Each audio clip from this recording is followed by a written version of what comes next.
Hello, in this lecture we are going to continue our discussions on kinematics.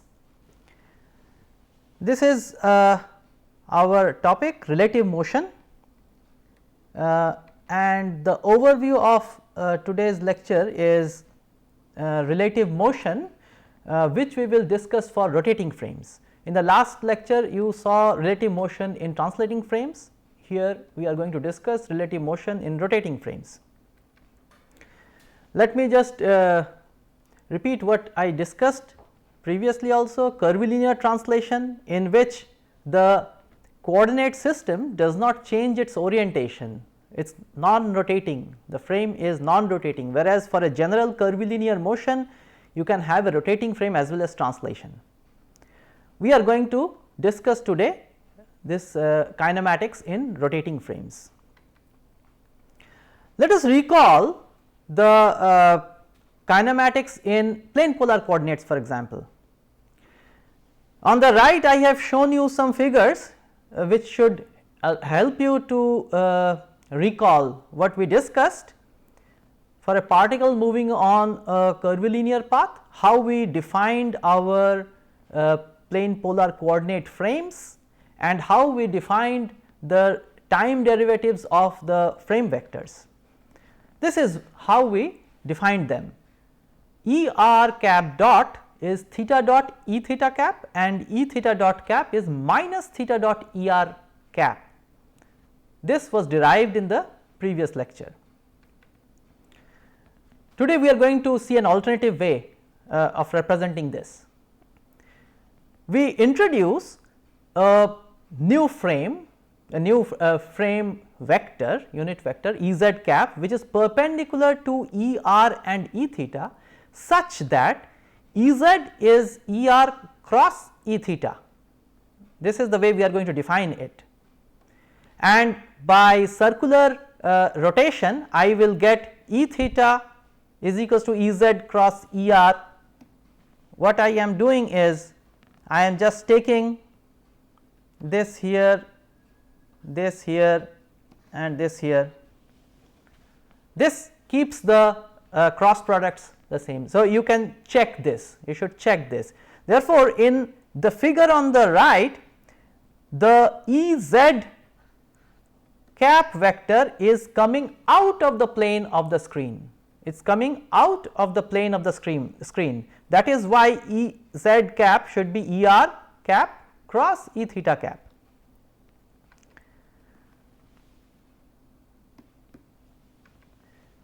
And E r cap is E theta cap cross E z cap. Now define an omega vector, angular velocity vector, which is theta dot times E z cap. Therefore, our angular velocity vector, if you have this as the theta dot, then E z theta dot into E z. So, theta dot is the magnitude and E z is the E z cap is the direction of this omega vector. Then you will find that E r dot is omega cross E r cap. E r dot is omega cross E r cap. Why? Because omega is theta dot E z cap and cross E r cap. Now, E z cross E r, E z cross E r, you have it here, is E theta. So, this is equal to theta dot E theta. So, that is what I have written here.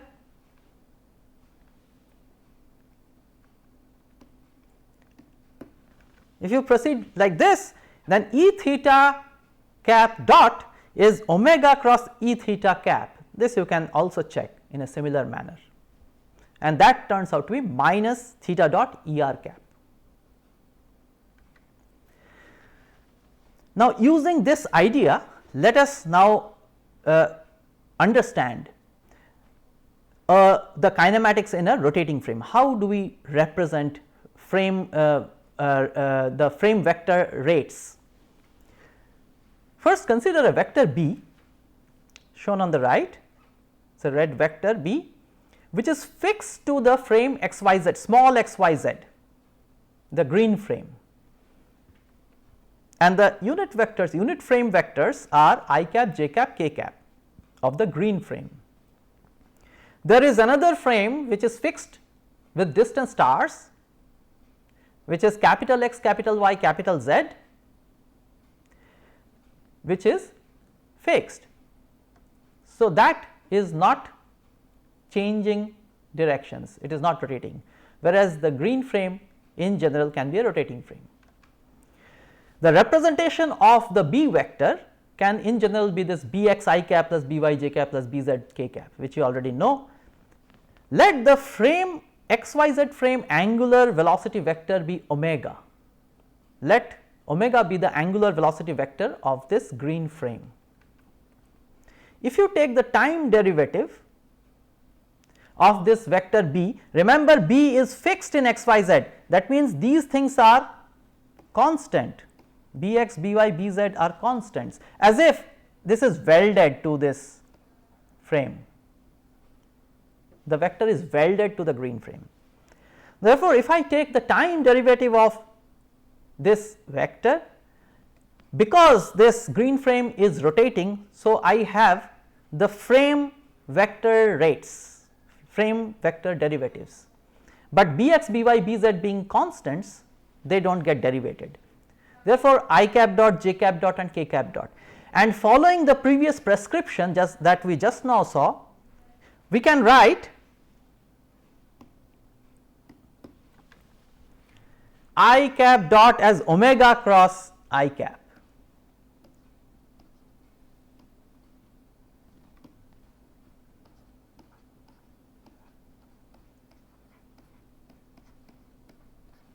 J cap dot is omega cross j cap, and similarly k cap dot is omega cross k cap. With this prescription, therefore, I can write this d dt of the vector B as omega cross B, which is very simple straightforward algebra. I mean this distributive property of cross product. So, I have pulled out omega cross out and I have represented the rest of it as B vector. Now, a question arises here. The vector B in the green frame is fixed, therefore, it should not have changed, but this relation tells us that the rate of change of the vector B is omega cross B. Now, question is who sees this change, who can perceive this change? Let me give you an analogy.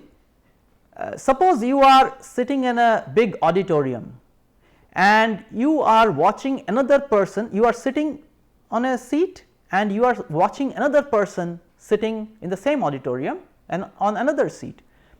If you are asked what is the rate of change of this vector from you to that person, you will obviously say 0, because that person is not moving, that person is sitting, you are also sitting on the same auditorium. But then remember, our earth is not an inertial frame, it is not a fixed frame, it is rotating. Therefore, this vector will change its direction, the vector from you to that person will change direction, and this change you cannot perceive being in that frame, but who can perceive, who sees the change? The answer is the inertial observer sees this change. And why we are interested in what the inertial observer sees? It is because our Newtonian mechanics, which we will start very soon, requires what is observed by an inertial observer, the kinematics as observed by an inertial observer. Therefore, we should be very careful about the rate of change of vectors that should be as perceived or as seen or as measured by an inertial observer, and that is where that is what makes a big difference. Next, let us consider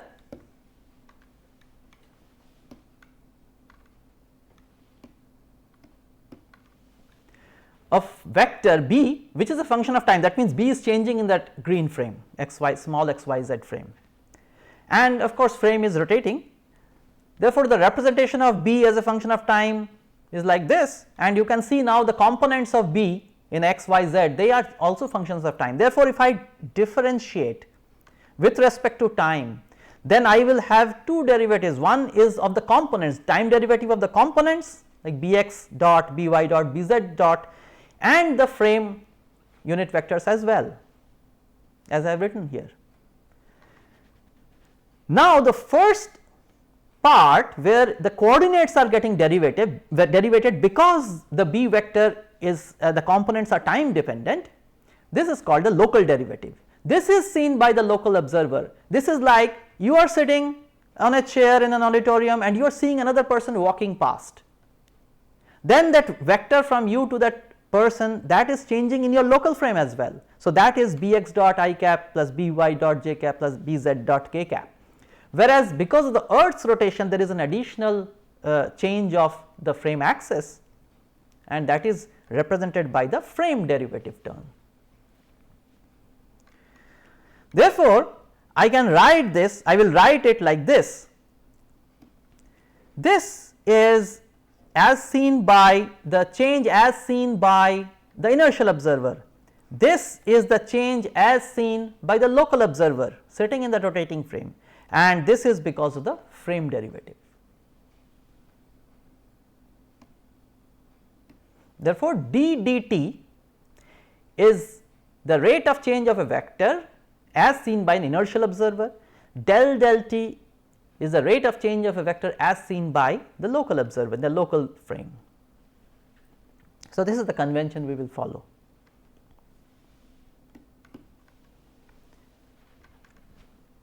Now, this time derivative of any vector now will follow this rule. For example, it could be position vector in a rotating frame, velocity vector in a rotating frame, linear or angular momentum in a rotating frame.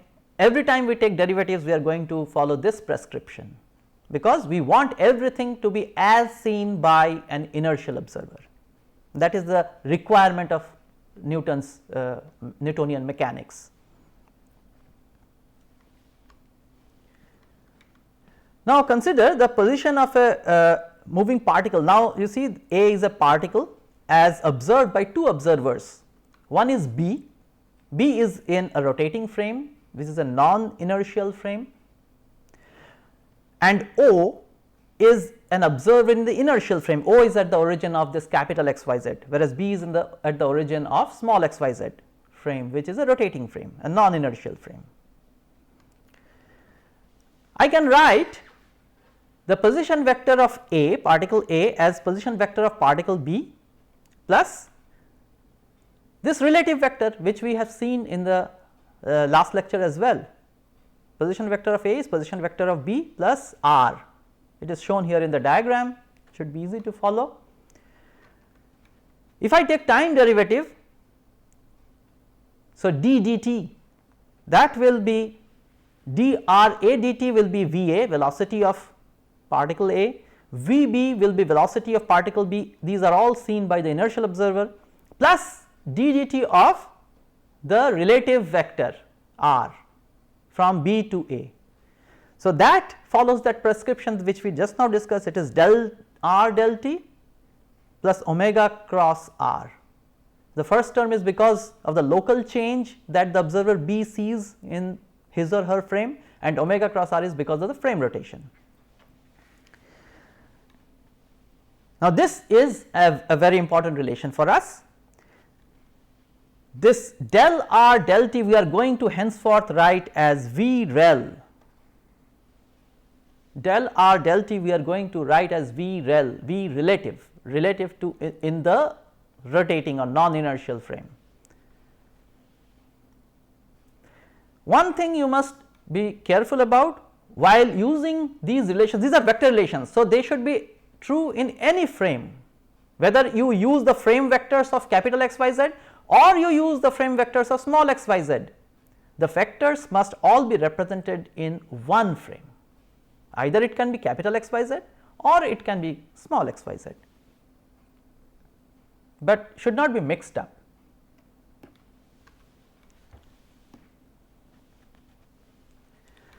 Okay. So, we have the position relation first, then I have just derived the velocity relation. Now, you should note that what I have written vector in rotating frame, that V rel and omega cross r, you should remember that they are generated or born out of a vector derivative in the rotating frame. Therefore, these vectors are in the rotating frame. Now, if I want to go for acceleration, I take time derivative of the velocity relation, and if I do that, I start writing using that same prescription. Therefore, this is of course in inertial frame. Now, V rel is in a rotating frame, therefore, this is del del t of V rel plus omega cross V rel. Then omega cross r, the first derivative is d omega dt, which is angular acceleration of the frame. In general, it can have an angular acceleration alpha, plus omega cross, now the total derivative of r vector. Now, that again follows that prescription, it is del r del t, which is V rel and omega cross r. If you simplify this, all these expressions, you collate these expressions and write in a compact form, then it turns out to be this: acceleration of A is acceleration of B plus A rel plus alpha cross r plus omega cross r plus 2 omega cross V rel. Let us try to identify these terms. A rel is the local acceleration, just like V rel. So, A rel is the acceleration as seen by that observer B, as measured by the observer B in his or her frame small x y z. That is A rel, just like V rel is being measured by B in his or her frame using x y z maybe. Alpha cross r is the tangential acceleration. So, it is perpendicular to the r vector. So, that is why it is called tangential acceleration. Omega cross r, we have been seeing this term for quite some time now, is the centripetal acceleration, and 2 omega cross V rel is called the Coriolis acceleration. Let us look at an example to understand these things. At the instance shown, the car A, you can see the car A is travelling on a straight road, has a speed of 100 km per hour and acceleration of 8 km per hour per second, while car B has a speed of same 100 km per hour and it is decelerating at 8 km per hour per second. Determine the acceleration that car A appears to have to an observer, the car A observe in car B and rotating with it. We have looked at this problem previously, but that was of car B as seen by car A. Now, car A was a translating frame, it is not a rotating frame. So, this problem we have looked at.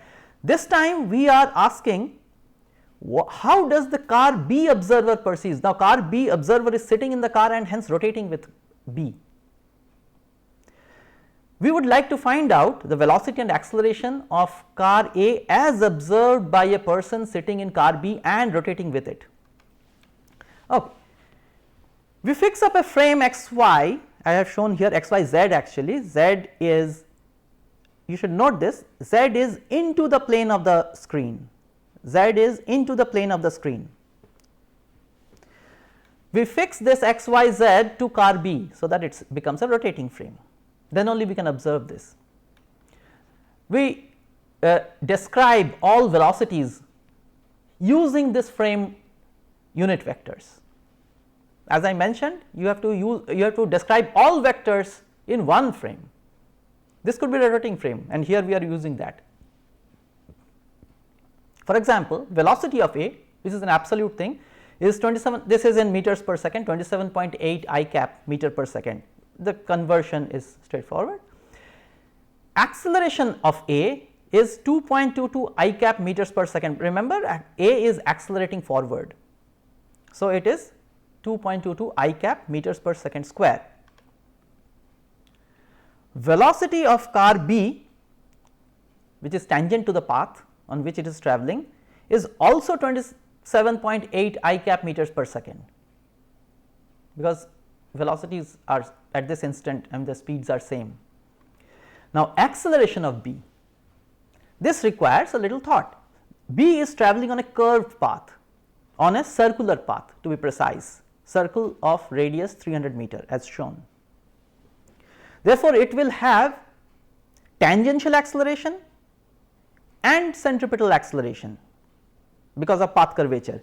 Now, the tangential acceleration, it is decelerating, remember, it is decelerating at minus 2.22 I cap meters per second square, and the normal acceleration or the centripetal acceleration is v square by radius of curvature, velocity, the speed, v square is speed, so 27.8 square by 300, and that is in the y direction, j cap direction. So, that is the acceleration of car B. Omega, you can easily find out omega. Here I have shown how you can find out. Omega is velocity of car B or the speed of car B divided by the radius of curvature of the path, and that turns out to be 0.093 radians per second. Acceleration of car B, you have to take the tangential acceleration divided by the radius of curvature, and that turns out to be, so tangential acceleration is of car B is this minus 2.22 and that divided by 300. So, this we have here.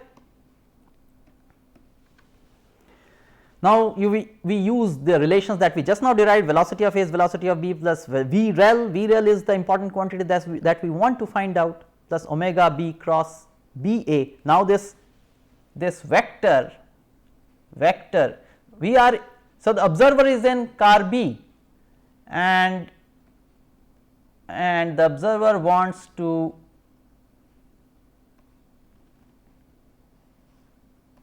describe car A. So, this is the vector R that we have been talking of. So, this vector BA,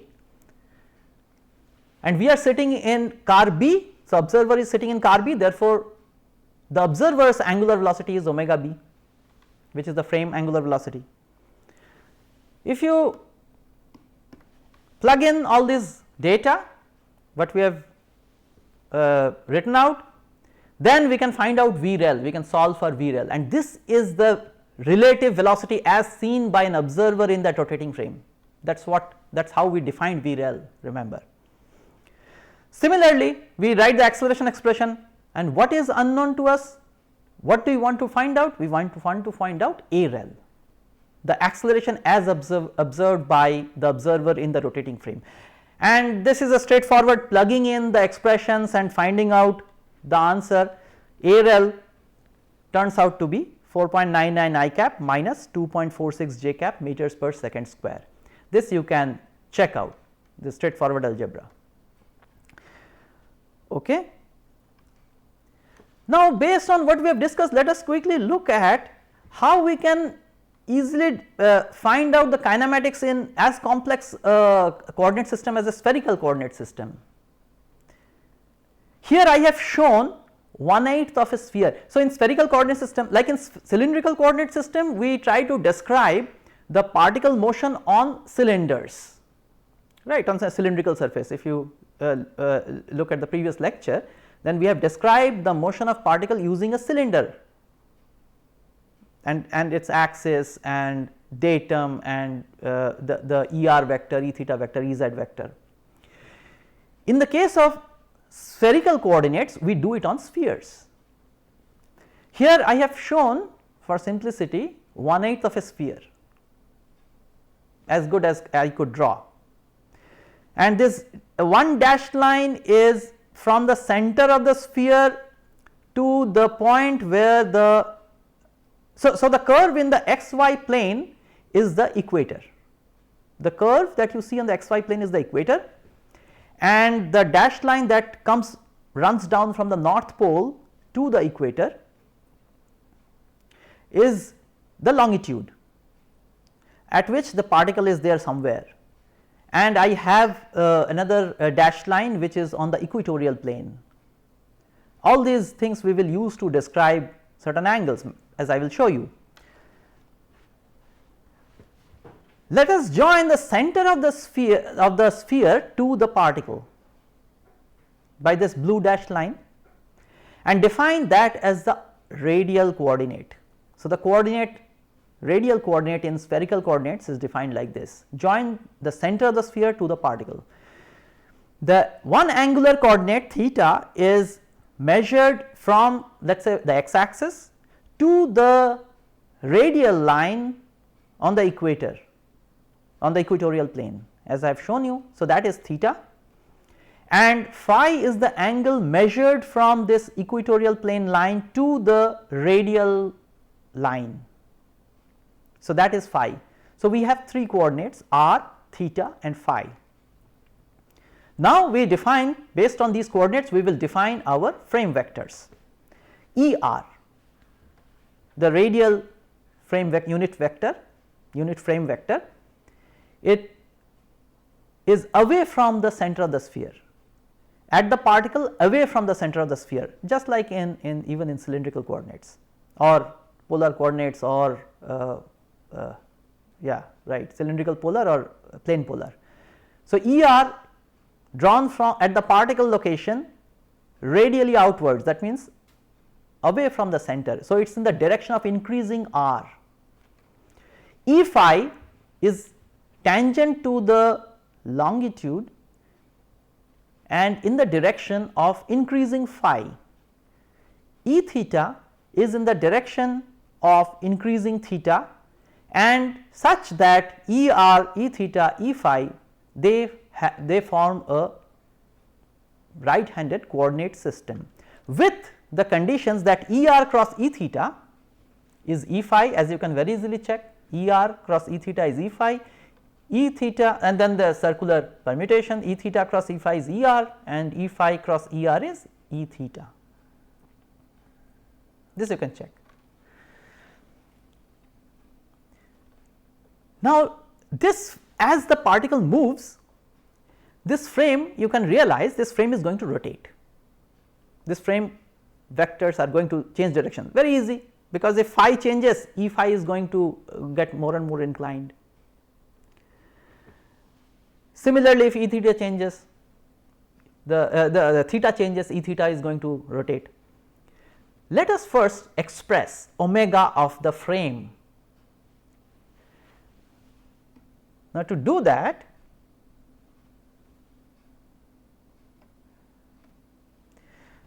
we see this phi dot. Suppose phi is changing at a rate phi dot, then it produces a rotation like this, and that representation of such a rotation in vectorial form is minus phi dot E theta cap. E theta, see, it is opposite to our standard right hand rule.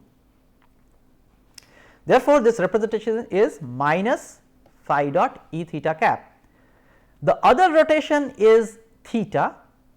If theta changes, then you must note that about a vertical line which is parallel to the z axis, this frame is going to rotate. Therefore, the magnitude of that rotation is theta dot, and the unit vector in the direction of z. So, essentially this is nothing but z cap, unit vector z, represented in this ER, E theta, E phi system, and that is nothing but sin phi ER cap, because this angle is phi. So, sin phi ER cap plus cos phi E phi cap.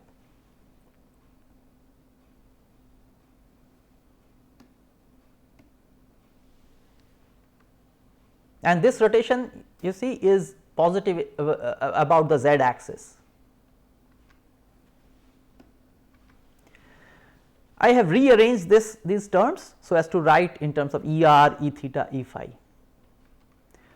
Now, let us look at the position vector of the particle. R cap, R vector, the position vector of the particle is R times ER cap. Magnitude is R, the position vector direction is ER cap. Derivate it with respect to time, that will give you velocity. There are two things that are changing, R can change in general and ER will change in general also, ER cap.